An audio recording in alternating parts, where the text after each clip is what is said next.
ஒரு பெண் வந்து பெண்ணாக வாழ முடியாது இப்போதைய சமுதாயத்துல. ஏன்னு சொன்னா, அவள் வந்து பெண்ணா தான் வாழ்ந்தாலும், இந்த சமுதாயம் இருக்குது. அவள்ல கைப்பட்டா குற்றம், கால்பட்டா குற்றம், கதைச்சா குற்றம் என்று சொல்லி சொல்லியே, அவள தாழ்வான மனநிலைக்கு கொண்டு போய் தள்ளி, அவள தன்னுடைய ஆசைகளையோ, அவளுக்கு பிடிச்ச விஷயங்களையோ செய்ய இயலாத அளவுக்கு அப்படியே அவள தாழ்த்தியே வச்சிருக்காங்க. இதுதான் இப்பத்தைய சமுதாயத்துல நடந்துட்டு வருது.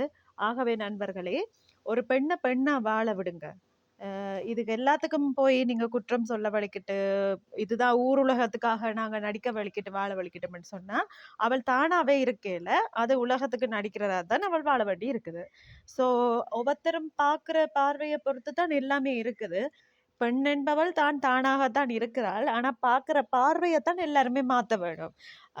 இப்போதைய சமுதாயத்துல நிறைய டெவலப் வந்துட்டே இருக்குது. இருந்தாலும் பெண்ண பார்க்கிற பார்வை வந்து இன்னுமே மாறல. ஸோ ஆண்களே, பெண்களே எல்லாருமே ஒரு பொம்பளைய பொம்பளையா மதிச்சு பாருங்க. Thank you.